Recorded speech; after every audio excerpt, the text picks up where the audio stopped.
উনি সফরে বেরিয়েছেন হাদিস কালেকশনের জন্য। প্রচন্ড শীতের রাত, উনি মাগরিবের নামাজ, এশারের নামাজ পড়ে একটা মসজিদে শুয়ে পড়লেন, আর শুয়ে শুয়ে হাদিস পড়তেছেন। কি পড়তেছেন? কথা বলেন। আর মনে মনে ভাবলেন রাতটা মসজিদে কাটায় দেই, ফজরের নামাজ পড়ে আবার বেরোবো। কিন্তু দারোয়ান এসে বলে মসজিদে থাকতে পারবেন না, ওঠেন। দারোয়ান আছে না, কথা কন। আহমদ ইবনে হাম্বল বললেন আমি শুধু রাতটা থাকতে চাই, আমি তো ফজরেরও মুসল্লি, ফজর নামাজ পড়বো তো এই মসজিদে, আমার থাকতে দাও। দারোয়ান তো দেয় না, কেন? মসজিদে থাকার জায়গা না, যান মিয়া। উনি যে আহমদ ইবনে হাম্বল এটা চিনে নাই, থাকতে দেয় না। কি করবে এখন? উনি কাঁথা গুছিয়ে হাদিসের কিতাব নিয়ে কাঁধের মধ্যে ব্যাগ নিয়ে মসজিদ থেকে বেরোয় গেলেন। কি আর করবেন, প্রচন্ড শীত, আর কাঁপতেছেন, বুড়ো মানুষ। পথিমধ্যে দেখলেন বাজার। বাজার একজন খাব্বাজ, শাবুন খাব্বাজ, যুবক রুটি বিক্রেতা। সে রুটি বিক্রি করে, চুলার মধ্যে রুটি সেকে। সে যে সালাম দিল আসসালামু আলাইকুম, যুবক বলে ওয়ালাইকুম আসসালাম। আহমদ ইবনে হাম্বল বলে যুবক আমার যাওয়ার জায়গা নেই, সফরে বেরিয়েছি, খুব শীতে কষ্ট পাচ্ছি, রাতে যদি তোমার এই চুলা থেকে একটু আগুন পোহাই কোনো সমস্যা? যুবক বলে না না সমস্যা না, আহলান ওয়া সাহলান, খোশ আমদেদ, আসেন আসেন, আপনি আগুন পোহাইলে আমার সমস্যা কি? সুবহানাল্লাহ পড়েন। আল্লাহ শুকরিয়া করে উনি বসলেন আর আগুন পোহাচ্ছেন। আর খেয়াল করলেন যুবক রুটি বানায় আর পরে আস্তাগফিরুল্লাহ, রুটির দলা বানায় পরে আস্তাগফিরুল্লাহ, খামির বানায় আর পরে আস্তাগফিরুল্লাহ, রুটি নিয়ে উনুনের ভিতরে চুলার ভিতরে সেকা দেয় আর পরে আস্তাগফিরুল্লাহ। দোকানদারের কাছে কেউ আসলেই সে রুটি দেয় আর পরে আস্তাগফিরুল্লাহ। ক্রেতার কাছ থেকে টাকা নিয়ে ক্যাশ বক্সে রাখে আর কি পড়ে, আবার রুটি বানানো শুরু করে আর কি পড়ে, খালি এইটাই পড়তেছে। ইমাম আহমদ ইবনে হাম্বল তো অবাক, কিরে এটা আবার কেমন যুবক, খালি আস্তাগফিরুল্লাহ। উনি প্রশ্ন করলেন যুবক ঘটনা কি? আসার পর থেকেই তোমার দেখতেছি তুমি রুটি বানাও, রুটি বিক্রি করো আর পড়ো আস্তাগফিরুল্লাহ, মালাকা ইয়া শাবাব। যুবক বলে আস্তাগফিরুল্লাহ আমার সবচেয়ে বেশি পছন্দের আমল, আমি সব সময় আঠার মতো ইস্তেগফারের সাথে লেগে থাকি আর সব সময় পড়তে থাকি আস্তাগফিরুল্লাহ, আর এর বদৌলতে আল্লাহ আমারে মুস্তাজাবুদ দাওয়া বানিয়ে দিয়েছে। আহমদ ইবনে হাম্বল তো অবাক, আনতা মুস্তাজাবুদ দাওয়া, তুমি মুস্তাজাবুদ দাওয়া, রুটিওয়ালা। আমি এত বছর হাদিস পড়াই, আমিও তো মুস্তাজাবুদ দাওয়া না, আর তুমি রুটি বেচো বাজারে, তুমি মুস্তাজাবুদ দাওয়া, তুমি দোয়া করলে সব কবুল হয়ে যায়। যুবক বলে না আনা মুস্তাজাবুদ দাওয়া, আমি আমার জীবনে যত দোয়া করেছি কবুল করে নিয়েছে কে? সব দোয়া কবুল করে নিয়েছে আল্লাহ, একটা দোয়া ছাড়া। কয়টা? আহমদ ইবনে হাম্বলের কৌতূহল, কিউরিসিটি আরো বেড়ে গেল। কি? সব দোয়া কবুল হয়েছে একটা দোয়া ছাড়া। মাযালিকা দুআ ইয়া শাব, কি সেই দোয়া? যুবক এবার বলতে শুরু করলো আমার জীবনে যে দোয়াটা আল্লাহ কবুল করে নাই সেটা হচ্ছে আমি আল্লাহর কাছে অনেক চেয়েছি, অনেক দোয়া করেছি যে আল্লাহ শুনেছি এই জামানার সবচেয়ে বড় মুহাদ্দিস, তার নাম নাকি ইমাম আহমদ ইবনে হাম্বল। আল্লাহ তোমার কাছে আমার চাওয়া আমি যেন এই ইমাম আহমদ ইবনে হাম্বলরে দেখে মরতে পারি, আমি যেন ইমাম আহমদ ইবনে হাম্বলের হাতে হাত রেখে মুসাফা করতে পারি আর তার কপালে একটা চুমু এঁকে দিতে পারি। আহমদ ইবনে হাম্বল আবেগপ্রবণ হয়ে গেলেন, চোখের পানি ছেড়ে দিলেন, বললেন যুবক তোমার এই দোয়াটাও কবুল হয়ে গিয়েছে। আহমদ ইবনে হাম্বলের দেখা আর সাক্ষাৎ পাওয়ার জন্য আহমদ ইবনে হাম্বলের বাড়িতে তোমার যাওয়ার দরকার নাই, আহমদ ইবনে হাম্বল তোমার দরবারে ছুটে এসেছে। আনা আহমদ ইবনে হাম্বল মুহাদ্দিসুদ দাহর, আমি নিজেই আহমদ ইবনে হাম্বল। যুবক চোখের পানি ছেড়ে দেয়, আহমদ ইবনে হাম্বল চোখের পানি ছেড়ে দেয়। যুবক চিৎকার মেরে ইমাম আহমদ ইবনে হাম্বলকে জড়িয়ে ধরে, হাতে হাত রেখে মুসাফা করে, কপালের মধ্যে চুমু খায় আর আল্লাহর শুকরিয়া করে বলে ও ইমাম আসলে এই দোয়াটাও আল্লাহ আজকে কবুল করে নিল। বিশ্বাস হয় সবসময় ইস্তেগফার পড়লে আপনার দোয়াগুলোর এইভাবে কবুল করে নিবে কে? এই পাঁচটা জিনিস পাবেন সবসময় যদি ইস্তেগফারের সাথে লেগে থাকেন। রাজি আছেন তো? এজন্য বিশ্বনবী সব সময় নামাজে সালাম ফিরানোর পরে পড়তেন আস্তাগফিরুল্লাহ। কি পড়তেন? তিনবার পড়তেন আস্তাগফিরুল্লাহ, আস্তাগফিরুল্লাহ, আস্তাগফিরুল্লাহ। পড়তে রাজি আছেন? ইস্তেগফারের অনেকগুলো আলফাজ আছে, সবচেয়ে ছোট ইস্তেগফার হচ্ছে এটা আস্তাগফিরুল্লাহ, আস্তাগফিরুল্লাহ। আরো আছে আস্তাগফিরুল্লাহ আল্লাযী লা ইলাহা ইল্লা হুয়াল হাইয়ুল কাইয়্যুম আতুবু ইলাইহি। বিশ্বনবী বলেন এই ইস্তেগফারটা যদি কেউ পড়ে, আত-তাওয়াল্লি মিন ইয়াউমিজ যাহাফ, যুদ্ধের ময়দান থেকে পালিয়ে আসা কবিরা গুনাহ। কি গুনাহ? কাফেরদের সাথে যুদ্ধ, আমি তাগড়া যুবক, তলোয়ার নিয়ে নেমেছি, আমার দেহের এক ফোঁটা রক্ত থাকা পর্যন্ত আমি যুদ্ধ চালিয়ে যাব, আমি ফিরে আসতে পারবো না, আইনটা কার? ফিরে আসলে কবিরা গুনাহ। বিশ্বনবী বলেন যুদ্ধের ময়দান থেকে ফিরে এসেছে এরকম কবিরা গুনাহ অবলম্বনকারীও যদি আস্তাগফিরুল্লাহ আল্লাযী লা ইলাহা ইল্লা হুয়াল হাইয়ুল কাইয়্যুম ওয়া আতুবু ইলাইহি পড়ে, ওই কবিরা গুনাহকারীকেও ক্ষমা করে দিবে কে? পড়তে রাজি আছেন তো? আবার সাইয়েদনা আবু বকর বললেন, ইয়া রাসূলুল্লাহ আল্লিমনি দুআআন আদউ বিহি ফি সালাতি, এমন দোয়া আপনি আমারে শিক্ষা দেন যে এই দোয়াটা আমি নামাজে পড়তে পারি। বিশ্বনবী বললেন, পড়ো আল্লাহুম্মা ইন্নী যালামতু নাফসি যুলমান কাসীরান ওয়া লা ইয়াগফিরুয যুনুবা ইল্লা আনতা ফাগফিরলি মাগফিরাতাম মিন ইনদিক ইন্নাকা আনতাল গফুরুর রহিম। সুবহানাল্লাহ পড়েন। এটাও ইস্তেগফার। আমরা এটার বলে দোয়া মাসুরা, সালাম ফেরানোর আগে পড়ি না? যেখানেই ক্ষমা চাওয়ার কথা আছে ওইটারই কি বলে? ইস্তেগফার। আল্লাহুম্মা ইন্নী যালামতু নাফসি, আল্লাহ জুলুম করেছি, যুলমান কাসীরা, অনেক জুলুম, ওয়ালা ইয়াগফিরুয যুনুবা ইল্লা আনতা, তুমি ছাড়া এই গুনাহ ক্ষমা করার তো কেউ নাই। ফাগফিরলি মাগফিরাতাম মিন ইনদিক, তোমার দয়ায় আমারে ক্ষমা করে দাও। ইন্নাকা আনতাল গফুরুর রহিম, তুমি হলা ক্ষমাশীল। ঠিক কি না? এটাও ইস্তেগফার, এটাও পড়বেন। আর এই সব ইস্তেগফারের শ্রেষ্ঠ ইস্তেগফারের নাম সাইয়্যিদুল ইস্তেগফার। যত ইস্তেগফার হতে পারে এর মধ্যে সবচেয়ে শ্রেষ্ঠতম ইস্তেগফার নাম কি? কথা কন।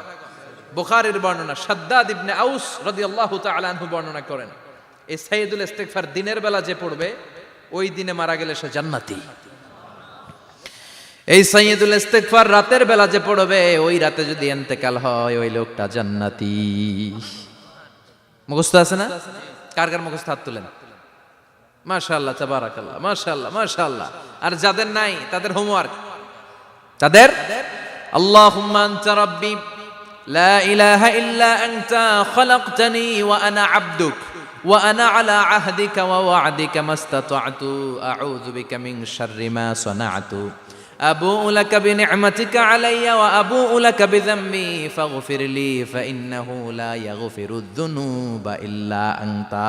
সুবহানাল্লাহ পড়েন। আজকে রাতে পড়ছেন, মারা গেলে জান্নাতি। চিল্লায় পড়েন না আল্লাহু আকবার। এজন্য বিশ্বনবী বলেন আমার আগের গুনাহও মাফ, পরের গুনাহও মাফ, তারপরেও প্রতিদিন আমি 70 বার তওবা ইস্তেগফার পড়ি। আজকে থেকে পড়তে রাজি আছেন তো? বেশি বেশি ইস্তেগফার পড়া যাবে না? একটু প্রাণ খুলে দিল খুলে আওয়াজ করে পড়েন তো আস্তাগফিরুল্লাহ। আর জোরে পড়েন আস্তাগফিরুল্লাহ। আবার সবাই পড়েন আস্তাগফিরুল্লাহ। সব সময় তওবা ইস্তেগফার যারা পড়ে তাদেরকে পছন্দ করে কে? সব সময় জিকির করে করে জিহ্বাটারে যারা ভিজিয়ে রাখে তাদেরকেও পছন্দ করে কে? আল্লাহ বলেন ওয়াজকুর রাব্বাকা ফি নাফসিকা তাদাররুআন ওয়া খীফাতান ওয়া দুনাল জাহরি মিনাল কওলি বিল গুদুবি ওয়াল আসাল ওয়া লা তাকুম মিনাল গাফিলিন। সুবহানাল্লাহ পড়েন। আল্লাহ বলেন ওয়াজকুর রাব্বাকা ফি নাফসিক, আল্লাহরে মনে মনে ডাকো। তাদাররুআন ওয়া খীফা, আল্লাহর জিকির করতে আল্লাহ বলেছেন ফি নাফসিক। বুঝতেছেন না অর্থ? ফি নাফসিকা, মনে মনে আল্লাহর জিকিরটা করো। তাদাররুআন ওয়া খীফা, তাদাররুআন মানে বিনয়ের সাথে, with full of humility, submission and humbleness, বিনয়ের সাথে আল্লাহরে ডাকো। ওয়া খীফা, গোপনে গোপনে ডাকো। দুনাল জাহারি মিনাল কওল, চিৎকার চেঁচামেচি করে ডেকো না। কার কথা? আওয়াজ করে জিকির করো না। এই যে আমরা মাহফিলে লা ইলাহা ইল্লাল্লাহর জিকির করে, এটা তালিমান। উদ্দেশ্য কি? তালিমের জন্য আওয়াজ করে জিকির জায়েজ আছে, কিন্তু ব্যক্তিগত জিকিরের যে ইবাদতটা এটা আস্তে আস্তে হইতে হবে, এটা ভদ্রভাবে হতে হবে, চিল্লাচিল্লি করে নয়। আবার তালিমের জিকির ওইটাও ভদ্রভাবে। ইন্নাল্লাহা জামিল ইউহিব্বুল জামাল, আমার আল্লাহ সুন্দর, আমার আল্লাহর জিকিরের মধ্যেও সৌন্দর্য আছে না নাই? কিন্তু এদেশে জিকিরের ভেতরে লাফালাফি আছে না নাই? বেশি না কম? কি বসেন বসেন, হ্যাঁ বসে যান তো, অনেক ধরনের আছে জিকির। হ্যাঁ বসেন বসেন, বসে যান। হ্যাঁ হাইবার আলী, এটা কি আবার জালালি? তো এই যে ইন্নাল্লাহা জামিল ইউহিব্বুল জামাল, আমার আল্লাহ সুন্দর, আমার আল্লাহর জিকিরের মধ্যেও সৌন্দর্য আছে না নাই? তালিমের উদ্দেশ্যে সবাই মিলে জিকির করা যায়, কিন্তু চিল্লাফাল্লা করা যাবে না, লাফালাফি করা যাবে না, মাথা ডানে বায়ে ঝোলানো যাবে না, ঠিক কি না? কিন্তু লাফালাফির জিকির আছে না নাই? লাফাইতে লাফাইতে, হ্যাঁ, গাছের আগায় বাঁশের আগায়, আবার যিনি জিকির পরিচালনা করে ওনার কান্দে যাই ওঠে, আছে না নাই? বিশ্বনবী সাহাবীদের নিয়ে জিকির করছেন, সাহাবারা লাফাতে লাফাতে খেজুর গাছের আগায়, হাদিসে আছে না এটা? বিশ্বনবী সাহাবাদেরকে নিয়ে জিকির করছেন, লাফাতে লাফাতে আবু বকর বিশ্বনবীর কান্দের উপরে, আছে হাদিসে আছে? এটা জিকির নয়। কি সুন্দর দেখেন, ইসলাম বুঝা কত সহজ।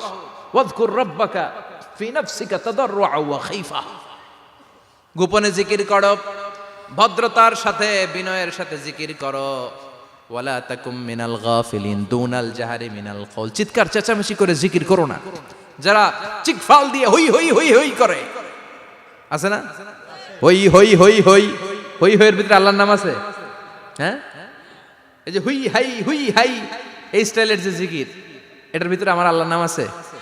আল্লাহর নাম যদি না থাকে ওইটা জিকির হবে? কথা বলেন।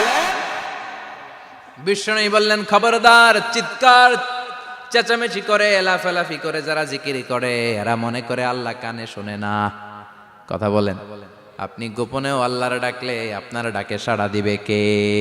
এজন্য রাব্বুল আলামিন বলেন, ফাযকুরুনি আযকুরকুম ওয়াশকুরুলি ওয়ালা তাকফুরুন। বান্দা আমার জিকির তোমরা করো, আমিও তোমাদের জিকির করব, ঠিক কি না? আমরা যদি আল্লাহর জিকির করি আমাদেরও জিকির করে কে? সুবহানাল্লাহ কইবেন না? আমরা আল্লাহর জিকির করে, আল্লাহ নাকি আমাদের জিকির করে, জানো তো না কথা এটা? আবার হাদিসে কুদসিতে আল্লাহ বললেন, ফাইন যাকারানি ফি নাফসি যাকারতুহু ফি নাফসি। আমার বান্দা যদি একা একা আমার জিকির করে, আমি আমার বান্দারে একা একা স্মরণ করি। ওয়া ইন যাকারানি ফি মালাইন যাকারতুহু ফি মালাইন খায়রিম মিনহু। এরকম মহা সম্মেলন করে যদি কেউ আমি আল্লাহর জিকির করে, আমি এর চেয়েও বড় মহা সম্মেলন ফেরেশতাদেরকে নিয়ে করে আমার বান্দারে স্মরণ করি। ওয়া ইন তাকাররাবা ইলাইয়া শিবরান তাকাররাবতু ইলাইহি যিরাআন। আমার বান্দা যদি আমার দিকে এক বিঘত আসতে চায়, আমি আমার বান্দার দিকে এক হাত এগিয়ে যাই। আমার বান্দা যদি আমার দিকে এক হাত আসতে চায়, আমি আমার বান্দার দিকে দুই হাত যাই। ওয়া ইন আতানি ইয়ামশি আতাইতুহু হারওয়ালা। আমার বান্দা যদি আমার দিকে হেঁটে হেঁটে আসতে চায়, আমি আমার বান্দার দিকে দৌড়ে দৌড়ে যাই। সুবহানাল্লাহ পড়েন। এজন্য বিশ্বনবী বলেন, লা ইয়াজালু লিসানুকা রাতবাম মিন যিকরিল্লাহ। আল্লাহর জিকির দিয়ে জিহ্বাটারে ভিজিয়ে রাখবা। কার কথা? চিল্লায় বলেন, কার কথা? সবসময় আল্লাহর জিকির করতে রাজি আছেন তো? সবচেয়ে শ্রেষ্ঠ জিকির বিশ্বনবী বললেন, আফদালু যিকরি লা ইলাহা লা ইলাহা লা ইলাহা ইল্লাল্লাহু মুহাম্মাদুর রাসূলুল্লাহ সাল্লাল্লাহু। সবচাইতে শ্রেষ্ঠ জিকির লা ইলাহা, এর চেয়ে শ্রেষ্ঠ জিকির আছে? কথা বলেন। বিশ্বনবী বললেন, মান ক্বালা লা ইলাহা ইল্লাল্লাহ সিদকান মিন কলবিহি, একনিষ্ঠতার সাথে অন্তর থেকে কেউ যদি জীবনে একবার বলে লা ইলাহা ইল্লাল্লাহ, দাখালাল জান্নাহ। তার যদি পাপ থাকে, অন্যায় থাকে, ওই পাপ আর অন্যায়ের শাস্তিগুলার পরে কোনো না কোনো দিন আমার ওই বান্দা জান্নাতে ঢুকবে। একবার যদি খালিসান মিন কলবিহি সে পড়ে লা ইলাহা ইল্লাল্লাহ, তার জন্য জান্নাতকে অবধারিত করে দিয়েছে কে? আবার এটার নাম আল্লাহ দিয়েছে কালিমায়ে, কথা বলেন, দরাবাল্লাহু মাসালান কালিমাতান তাইয়িবাতান কাশাজারাতিন তাইয়িবাতিন আসলুহা সাবিতুন ওয়া ফারউহা ফিস সামা। সুবহানাল্লাহ। পবিত্র বাণী এটা কালিমায়ে তাইয়িবা। আবু সাঈদ আল খুদরি থেকে বর্ণিত, মুস্তাদরেকে হাকিম আর সহিহ ইবনে হিব্বানে এসেছে। বিশ্বনবী বলেন, মুসা আলাইহিস সালাম আল্লাহর একবার প্রশ্ন করলেন, ইয়া রাব আল্লিমনি দুআআন আদউ বিহি, আপনি আমার এমন একটা জিকির শিক্ষা দেন যে জিকির দিয়ে আমি শুধু আপনার জিকির করব, কেউ এই জিকির করতে পারবে না। এই জিকির জানবো শুধু আমি, আর জানবেন কথা কোন? প্রশ্ন করছে কে? হ্যাঁ, কাকে করেছে?